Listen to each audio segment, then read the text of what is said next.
Welcome to the webinar, Learning to Use JAWS Without Sight, a Sighted Librarian's Journey. This webinar is hosted by the Network of Assistive Technologists on this Friday, the 24th of September, 2021.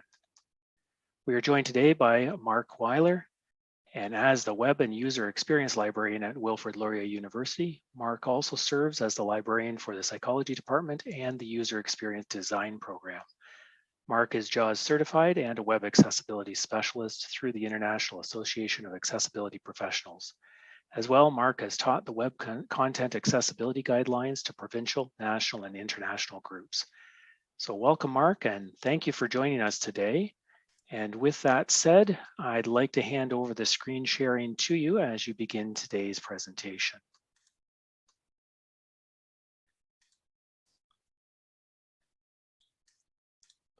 Okay, great. Thank you. And can you hear me? Yes, everything's coming through. That's great, Mark. Okay, and my PowerPoint screen, can you see that? Absolutely perfect. Okay, let's get going.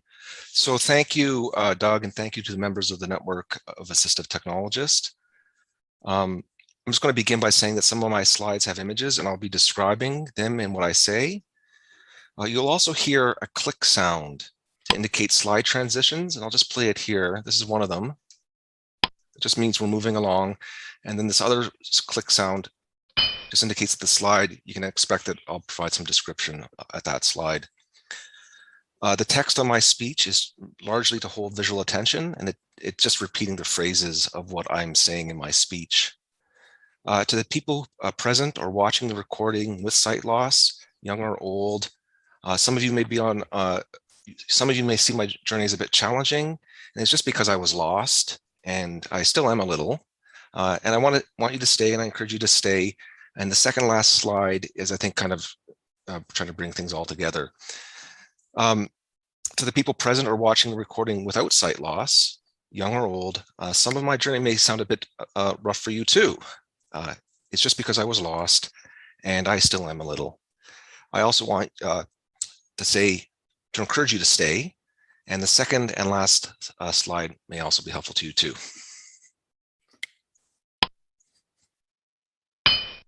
Oops.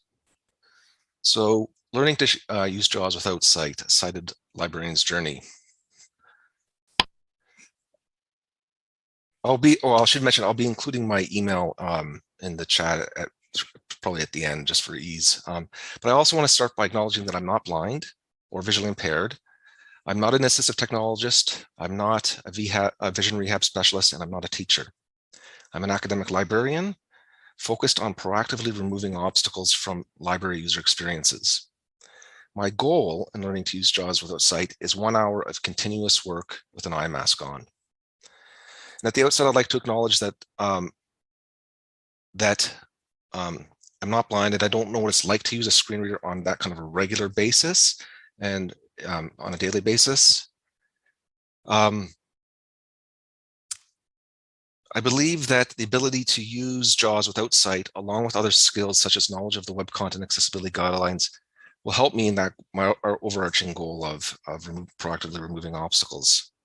I also want to acknowledge that there's a spectrum of sight loss, many of which require screen magnification rather than a screen reader, and the features needed in our digital environment for magnification are different but equally important.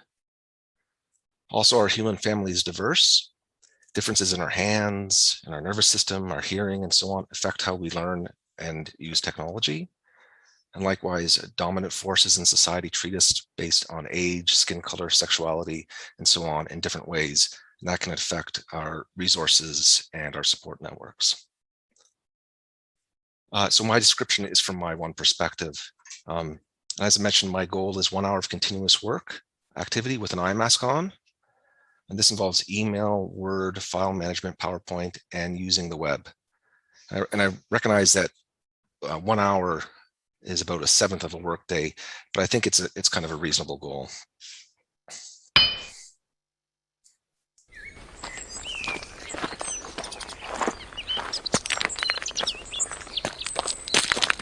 So we're standing at the entrance of a forest trail. A large sign says High Sierra Trail, and it lists destinations and distances like Hamilton Lake, 17 kilometers.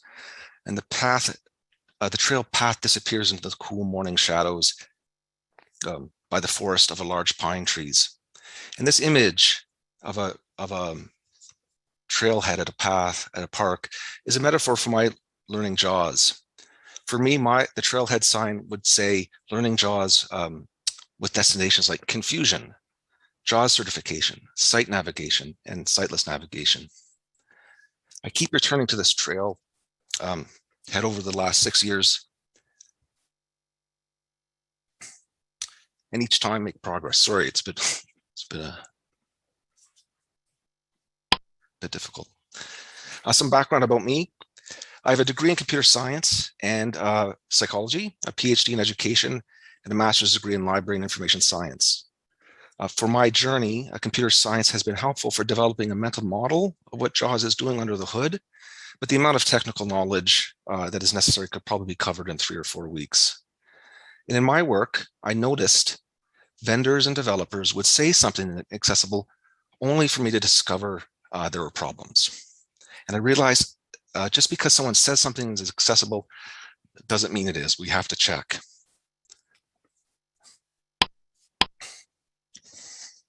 Go back a slide. Learning the Web Content Accessibility Guidelines, abbreviated as WCAG, has been important for me. The Accessibility for Ontarians with Disability Act adopts these guidelines as standards to meet. As guidelines, they basically remind us to design web content with features needed by many disabled users.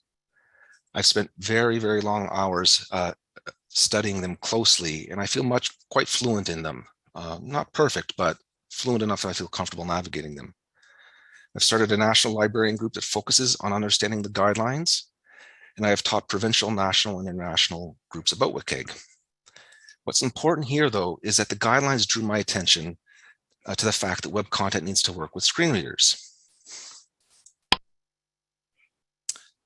So I thought I'd just probably learn to use a screen reader. And I thought, oh, I could learn to use a screen reader in a couple hours, days max. But it proved to be a bit more difficult. So I thought I'd read the instructions, and then in a week or so, max, I'd be off and running. But I found the instructions didn't feel right. They were mostly text-based and procedural, step-by-step. I struggled with them because when I learn, I try to develop a conceptual model of what's going on under the hood, and that wasn't happening here. And then when I had a particular question like, what is the virtual PC cursor really? It was difficult to find in the ocean of information online, just in general. I mean, any help that went beyond the very, very basics. But eventually I got to a point where I had the basics down with JAWS. Sure, I didn't know it all, but I thought I had enough. And then there was a turning point. I've asked and been given permission to share the name of a person instrumental in this turning point. In the summer of 2019, the library gave the public a sneak peek of a new library system we would be rolling out soon called Omni.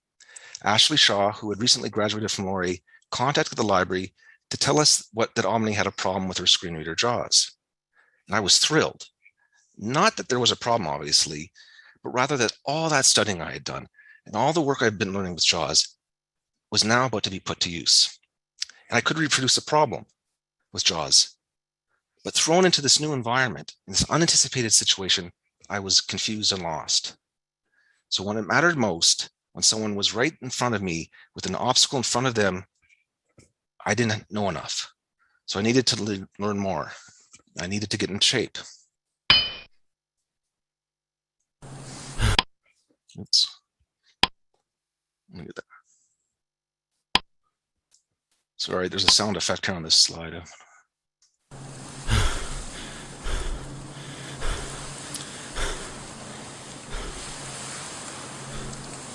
So this image and sound of a struggling runner hunched over, gasping for breath in tall grass is a good analogy for the stage. I was also struggling. This phase of initial learning was the most difficult for me. In this second phase, my learning was more structured though. I got up early in the morning. All I had were the procedural instructions, but I needed conceptual knowledge. And so I had to develop myself. My notebook was essential here. I wrote out theories, what I thought JAWS was doing, and then I tested the theories. and then they failed. So I revised them and tested them again, and the theories failed. So I revised them and tested them again, and this time they didn't fail.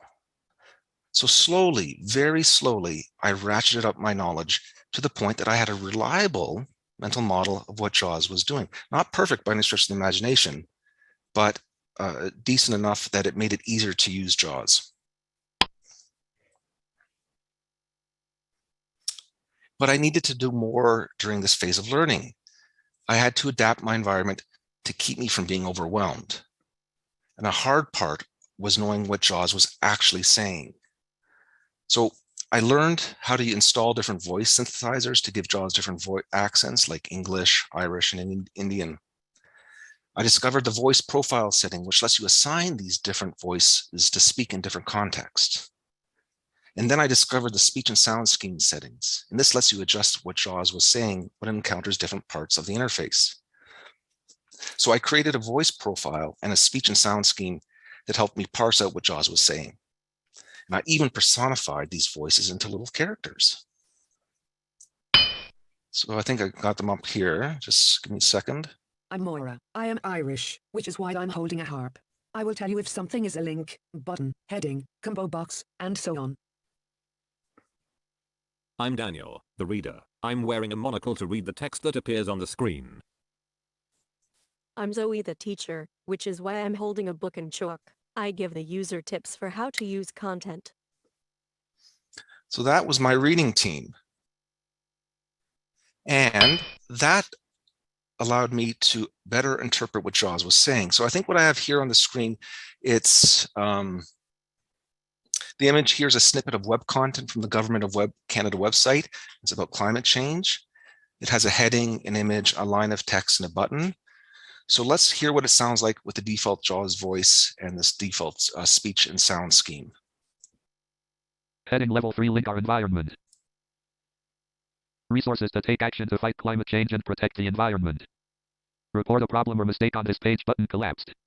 And I couldn't understand what it was saying. I mean, you listen to a whole web page and it was overwhelming. But then when I had my separate speech and sound scheme, my custom one, it made it a little easier. So let's hear it with them. Moira and Daniel appear, the reading team. Moira has a harp because she's Irish, and Daniel has a monocle because he's the reader. Speech bubbles appear over Moira and Daniel. Hey, hold here. We are at a heading 3. What a lovely little link. Our environment. Resources to take action to fight climate change and protect the environment.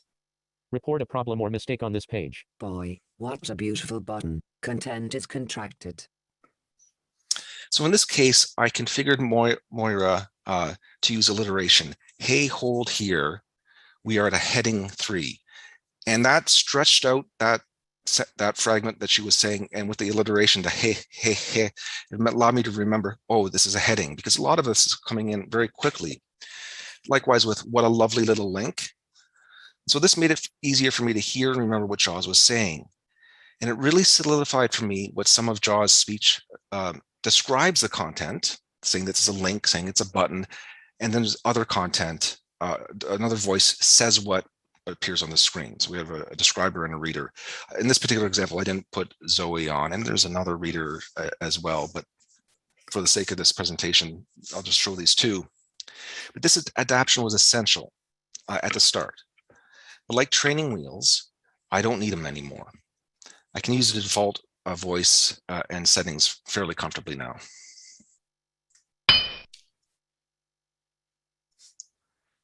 Another adaptation was to my keyboard. To navigate JAWS without sight, you can't use a mouse. You have to press buttons on the keyboard. And it was difficult to remember them while I was learning to listen to the voices and thinking about what JAWS was doing. A lot was going on at one time. And if I had to think about where to put my fingers, I would have been overwhelmed. So to help me, I added textures to my keyboard. And so this image on my laptop, it has the keys have textures on them. And if you were to slide your fingers and hand across the keyboard, you'd feel dots on the F6 key, on the delete and home and N keys. And there are also dots on the H, I, K, and M keys. I tried various types of textured materials, including sandpaper at one point, but I found dynamo tape with a braille dot, cut out with a single hole punch, and fixed to the key with the basic white glue worked very well.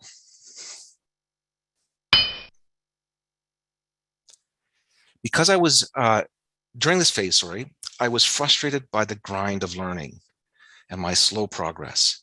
And to deal with it, I took inspiration from a cartoon I watched growing up, the Gummy Bears. And on the screen here is a picture of the Gummy Bears, and there's about 6 or 7 cartoon bears, all different personalities. And the cartoon was about a family of bears in a medieval setting going on a great adventure. And the bears had special powers, and they were able to bounce around, dashing and daring, courageous and caring, faithful and friendly with stories to share. All through the forest, they sing out in chorus, marching along as their song fills the air. So not only did the theme song tap into this deep feeling and uplifting emotions, but I could also adapt the story of Gummy Bears to Jaws. So just as Gummy Bears had a cast of bears with different personalities, like Zummy Bear and Grammy Bear and Gruffy Bear, I had a cast of characters too. Daniel the reader, Moira the describer, and Zoe the teacher. And we were going on great adventures too, but our magical land was the computer.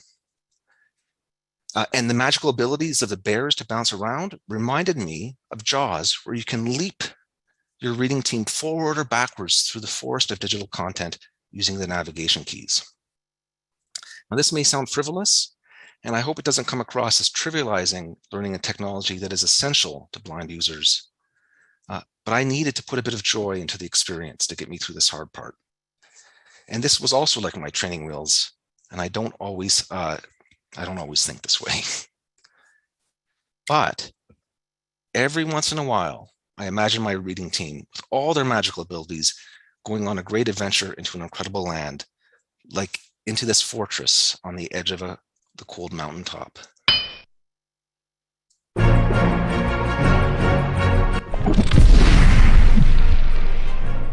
Hey, hold here. We are at a heading 3. What a lovely little link. Our environment. Resources to take action to fight climate change and protect the environment.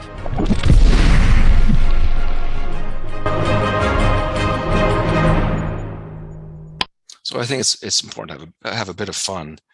And it's a very helpful metaphor, to be quite honest, too. Thinking in terms of adventure and going on quests, you're encountering obstacles, how you're going to overcome them.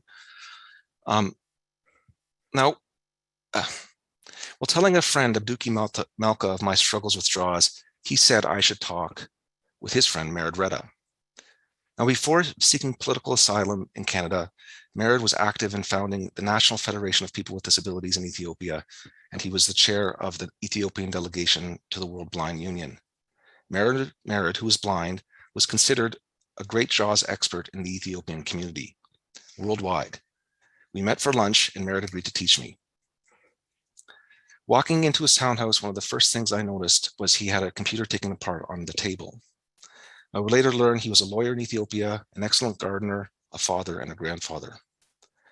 We had 2 or 3 meetings, and they really covered just the basics, but they were very helpful because I could ask questions that were blocking me the most, like, how do I get Jaws to repeat what it just said? And sitting next to him, I could also watch his hands. I noticed how he pressed the control keys and Jaws stopped speaking. And I was like, hey, how did you do that? I could also see how he did things on the screen, like finding the Jaws settings folder. And I was like, I didn't even know that existed. And in one of the sessions, in a gentle voice, Meared asked, why don't I learn to use Jaws without my sight? Maybe, I said politely, but really I thought it's impossible. I'm struggling enough.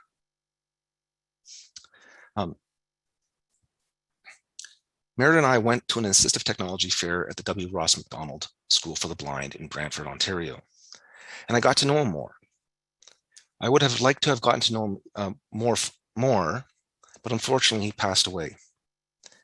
He never knew I got Jaws certified or took up his challenge.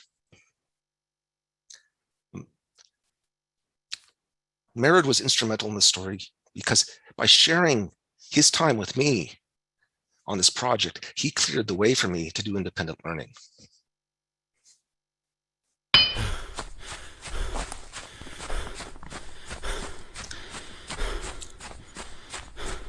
This image and sound characterizes the third phase of getting good at sighted navigation. The runner you see in here is able to run along a snowy path with strength and confidence. And like the runner, my confidence and stamina was building up at this stage. I moved beyond web pages and started to learn how to navigate applications like Microsoft Word. Again, this was tough. I needed to study content types like multi-select list box and split buttons. I had never heard of those things before. And I needed to turn to JAWS experts for help. At some point, I decided I would take the JAWS certification exam. I studied, I tried, and I failed. So I studied some more. I tried again, and I failed again. So I tried some more, and I studied some more. And that time I passed. And I was thrilled. But I also realized, wow, that was tough. And imagine being a parent of a child who's blind, and you want to share an online experience with them, and it's a really hard bar to get. So a question I asked of Freedom Scientific is, why not have certification exams encouraging sighted parents and siblings and friends to learn JAWS too? Have a bit of encouragement and motivation. A trick I learned during this phase was to create what I call our JAWS maps. And what I do is I step through the content using the up or down keys or the tab keys or the F6 keys, and I'd write down what JAWS was saying. And then this let me study afterwards what JAWS was saying carefully. I could look for patterns, get a sense of what the words were being used. But I also noticed this also created a kind of map of the aural interface for the web page or application. So on the screen here, what we have is a complex diagram that represents the aural interface of the Chrome browser. Notice how it is very distinct from the visual interface. It has three long and narrow rectangles, which represents the panes in the Chrome aural interface. Two of the rectangles contain smaller rectangles with labels like button, edit, button, menu, and so on. The first rectangle corresponds to the address bar in Chrome, and the smaller rectangles within it correspond to the buttons. Now, in the aural interface, we move along between these different long rectangles using the F6 key. Now, these maps helped me create kind of a cognitive model of the application. And I noticed some parallels here with maps, with these maps and tactile maps, which I understand as a common teaching tool. So just as a parent or teacher creates a tactile map, I understand of a grocery store for the children to get familiar with the space. I was kind of doing the same thing here. I was creating a visual map to help me get familiar with the aural interface or the sound interface. And so I create these maps and use them as reference tools. I also keep a specially designed reference document.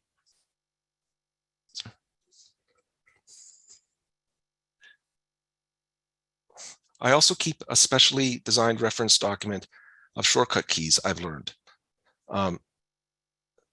Special is the keyword there. I want to look up these commands quickly, and I won't get into the design of them too much here. But very, very important is to be able to quickly look up the shortcut keys. Remember how I said I still like to add a bit of fun into the experience? Well, when I'm a little bored or something, I imagine these as being like spells in a magic book, if you've ever played sort of some computer games, because these give you special abilities. You can do more with the shortcut keys than without. And I've been in numerous situations where I try to recall a keyboard command and I can't recall it. Like, I couldn't say what it was, but as soon as I put my hands on the keys, somehow my hands remembered. And there really is something quite amazing about that experience, which again is why I kind of associate it with these magical spells. There was also a second turning point. And remember Ashley Shaw? Well, she's let me share the story with you as well. It turns out that Ashley had applied and was accepted into a master's program in community psychology at Laurier. And as a psychology librarian, my role would be to support her. Ashley and I met and talked about the library research for her master's thesis. Now with my new skills, I ran ahead with more confidence, looking for obstacles in a psychology platform called PsycInfo that she would be using in her research. And I noticed some problems and reported them to the vendor, and even managed to engage with one of their developers about removing them. And a shout out to James and Ray and Christina at ProQuest. Keep up the good work. Ashley eventually caught up. Ashley eventually caught up with us, and she pointed out the obstacles in the other obstacles in the platform that I hadn't noticed. And I was disappointed. How did I not see them?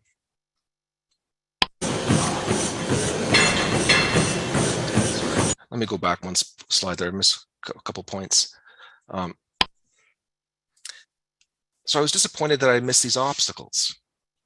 And I realized it was probably because I had been reviewing the platform with both JAWS and my site.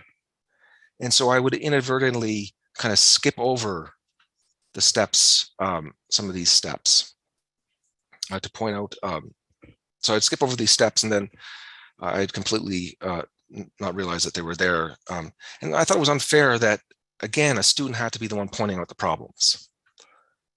So I decided to take up Meared's challenge and train for sightless navigation, which is the fourth phase of this journey.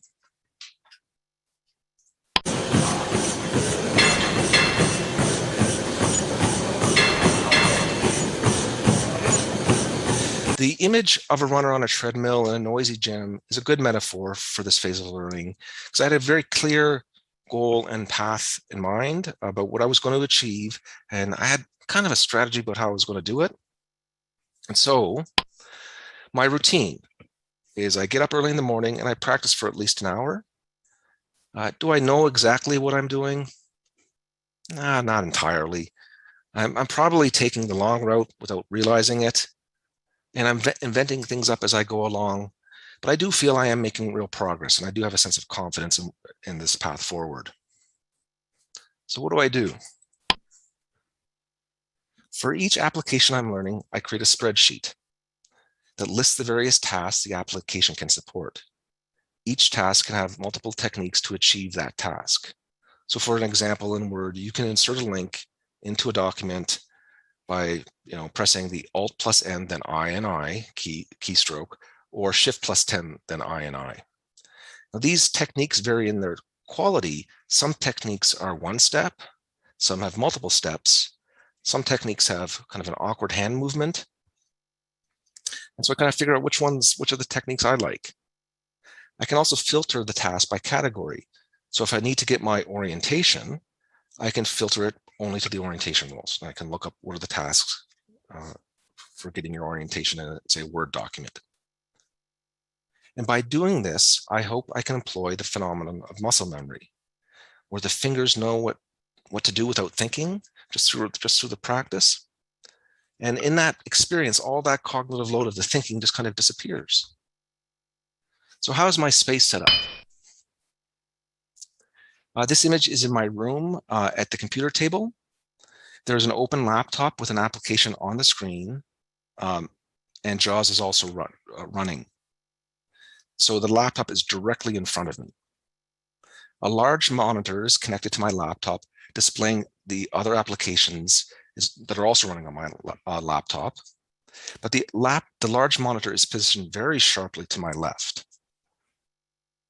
There's a cartoon figure on this image of me looking forward towards the laptop, and I cannot see what's on the large monitor from this position. I just see the laptop monitor. I can only see what's on the large monitor if I turn my head. I have to turn my head sharply. I put the applications I'm practicing with JAWS, like Word or Outlook, on this large monitor to my side. So, like I said, is when I'm looking at the laptop, I really can't see the applications. So what's on the laptop monitor that I am looking at? The laptop has a task sheet that I just described right there, and it gives me the steps I do when completing common tasks for the application. But here's the trick. In this next slide, it's the same image, but the cartoon image of me is turning his head sharply to look at the large monitor. So when I'm stuck, I kind of have to crank my head to the side to get help from the visual interface. And sometimes when I'm really focused and I get stumped, my head almost kind of turns instantly, kind of quickly and abruptly, almost by instinct. So I get a very clear signal that I need to practice. That's the task I can't do. So this is how I kind of get the feedback of where I need to focus and improve. And I add that task, the task that I was just doing when I turn my head, and I add it to a list of things I got to practice. So with this technique, I'm not really using my sight to navigate the visual interface. I'm using my sight to access the procedural prompts to complete tasks in the aural interface.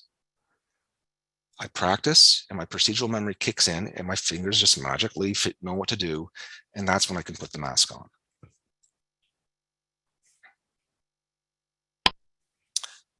That's the idea. I got a ways to go. But there have been some surprises along the way. As I was doing this, I would struggle with things that were easy with sight. I find a very hard activity, I'm getting better at it, but a hard activity is writing, like typing in Word. I had to break it down into discrete tasks, like positioning the cursor in a document, selecting words. And I think it's a matter of practice for this. Dan Clark, who's with Freedom Scientific, sent me a little exercise he uses called jumbo text, which is like a little game. You can kind of time yourself to see how fast you can go. I think that that's a great idea to practice that skill. But some other tasks don't seem to be a matter of practice, but they seem to be a matter of bad design. For example, I struggled with the Windows File Explorer to do some basic file management. Like, imagine managing files and you want to answer the question, well, where am I in the folder tree? In the visual interface, the answer is pretty much built into the interface, and you just have to like glance your eyes at a particular area to get the answer right away. But I struggled to do that task in the aural interface. I wondered, am I doing something wrong here? Now, someone might tell me a way of doing it, but I counted and it had like at least 8 steps, and I'd be like, well, yeah, you can do it that way, but that's a lot of extra steps. Where's the fast way of doing it? And then I realized, oh, maybe the visual interface and aural interfaces weren't made equally. Maybe they weren't made to be equally usable, let's say. Maybe blind people are supposed to cope with that longer route. Then I realized, hey, that's not fair. And so I started to face some ethical questions. How do I respond when I compare the visual and aural interfaces and notice something that seems unfair? If I just leave it and then say, oh, it's okay for sighted users to have an advantage and blind users to have a longer workaround, that doesn't seem right. But who am I to say there's a problem in the aural interface? Perhaps I'm privileging my visual experiences and the visual interface by referencing it as a standard. Maybe. And I'm certainly open to the discussion. But maybe if I don't say anything, I'm just kind of a bystander, doing nothing. Instead, I've made reporting these issues a part of my routine. My approach, though, is to refer to the standards of usability developed by the International Standards Organization, where an interface's usability can be evaluated using metrics of efficiency, effectiveness, and user satisfaction. And I only comment on the first 2 of those, efficiency and effectiveness. So if a task takes 2 steps in the visual interface, but 9 steps in the aural interface, then I think we have evidence to say, hey, these 2 interfaces don't seem to be created equally, to be equally usable. I've probably reported about 70 issues to Microsoft, and I just want to give a shout out to the Microsoft Enterprise Disability Answer Desk team. Keep up the good work. I appreciate it. There's another ethical thing that I encountered along the way, and that's talking about the wonderful aspects of sightless navigation. And I think we're at a bit of a risk of always talking about the challenges and obstacles in the aural interface. But there are also wonderful parts of sightless navigation when things are designed well. And I found myself wanting to talk to people about this too. But it's hard. It's a hard conversation to find, actually. Now, here are a few awesome things about sightless navigation. Shortcut keys, like I said, they're a super fast way of interacting with the computer, and the hands have this remarkable way of remembering. Another awesome thing about sightless navigation is language. My life is so much better because of words such as tree view, edit combo box, items list views. And we sighted folks get little icons that can be difficult to interpret. But the aural interface has wonderfully descriptive words. And speaking about language, I also notice I have to break things down into tasks, and that involves describing the task I do in language. And I think the visual interface lends itself to kind of neglecting, to skipping over language, and then we're at a loss for words. Another advantage, or another awesome thing about sightless navigation is knowledge of structure, like headings. Most sighted people probably don't know what a heading level 1 is or a heading level 2, and how it helps to organize a page. And that's part of the aural interface. Another thing that I think is really cool about sightless navigation is listening to things on high speed. And also too, there's less distraction. And there's the awesome power of familiarization. So sighted people, in my experience, we skim an interface, leaping over all sorts of features. But in the aural interface, it's really easy to step through every part of an application. And that's a very powerful way of learning. And my sense is that there's much, much more about this experience. And it's one of the reasons I find this motivating. It's kind of encountering new experiences. I take the matter of my sighted assumptions getting in the way seriously. And so I've reached out to expert blind JAWS users to be advisors. These people I can turn to for technical help, but also some bigger, more human questions like frustrations and fairness. My advisors are Sean Murphy from Australia and Udo Egger-Walter from Germany, and I appreciate their support greatly. Now, a limitation of this method is that I access the visual interface during all my learning, including learning how an application is supposed to behave. Because sight is so regularly available to me, I may not develop sort of intuitive skills or techniques that blind users develop. So it's important for me to keep my ego in check and continue to learn from blind users.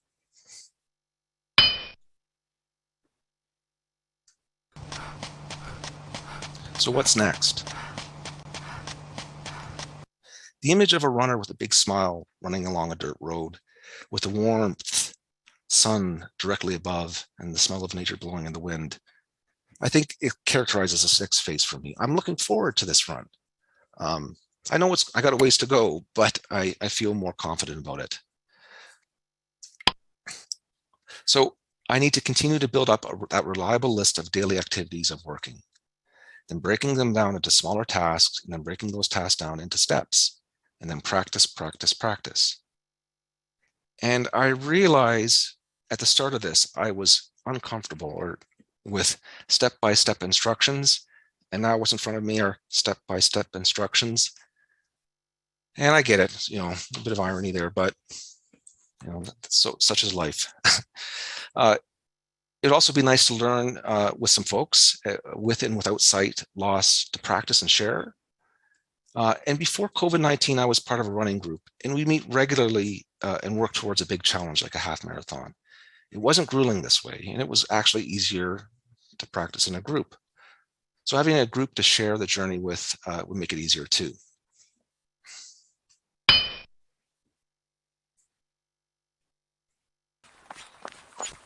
So conclusions.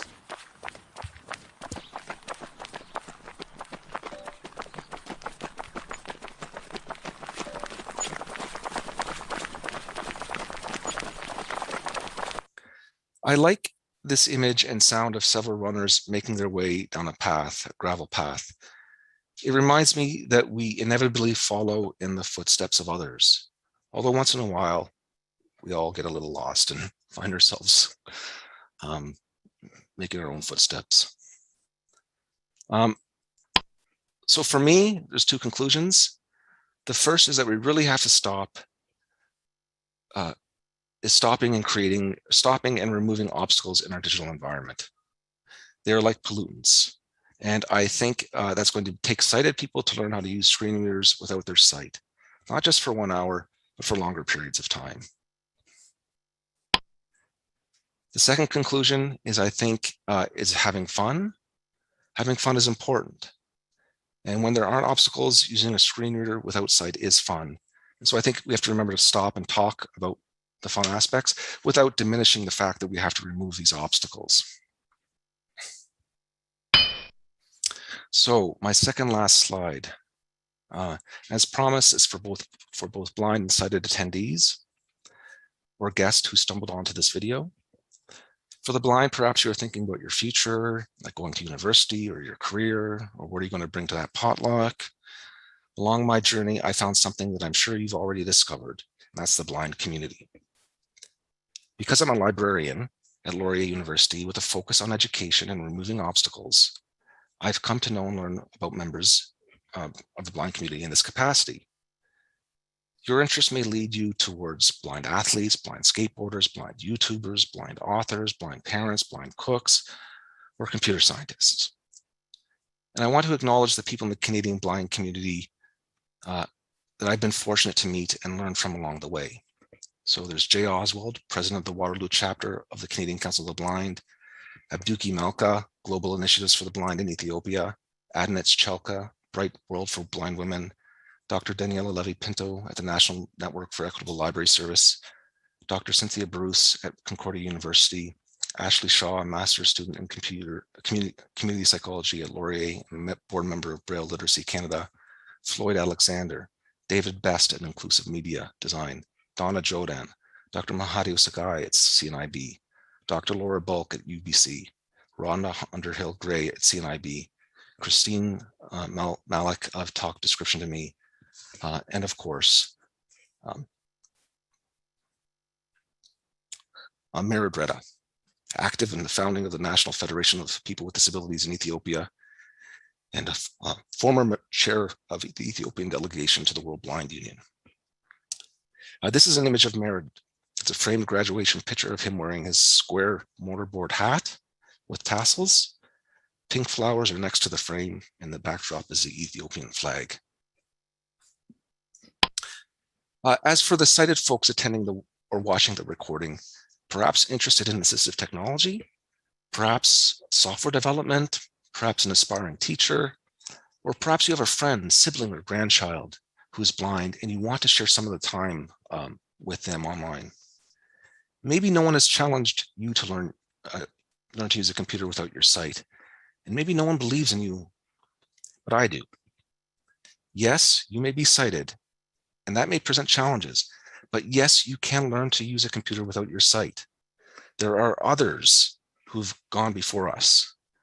Eric Demery, Dan Clark are two that I've heard of that, and have confirmed with Dan Clark, have learned to use JAWS. They're sighted, but have used to learn JAWS without their sight. So just as Meared Reta challenged me to use JAWS without my sight, I challenge you too to learn to use a screen reader without your sight. I've taken the long route and made lots of mistakes. I've given you lots of tips to save you time. I'm still working on that 1 hour goal, and I got a ways to go. But I'm sure you can do it. I'm sure you can do it faster than me, and I'm sure you'll share what you learn, because it's really important. Online experiences are better when they are shared. So thank you very much.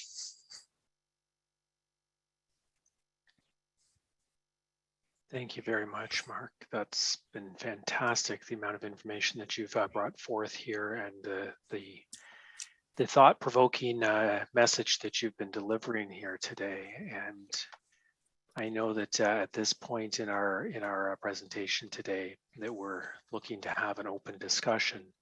And I've just taken back the screen share and just a generic slide up saying to type or talk, and to share your thoughts and comments and questions in the chat and or the by unmuting yourself. Just before we do that, so we can have this open dialogue, I am just going to take a second and stop the recording. So for those watching the replay, unfortunately the chat and the discussion, open discussion, are not being recorded, and then we will resume towards the end of the session. So as we wrap up today's session, Mark Weiler has been presenting here today with us, learning to use JAWS without sight, Sighted Librarian's Journey. Quite the journey it has been, Mark. We've had lots of discussion throughout the session today. You've brought us lots of information. You've challenged us all to go beyond that keyboard navigation. And I hope that a large number of us accept that challenge, and I hope you allow us to lean on you as much as possible throughout that journey, because you are a wealth of knowledge, Mark, and we thank you for it. The assistive technology community thanks you for it. The community of blind users, I know for a fact they thank you for it. So again, thank you, Mark, and everyone else for sharing today. Your continued support of the assistive tech profession and the accessibility community, not to mention the network of assistive technologists, it's greatly appreciated.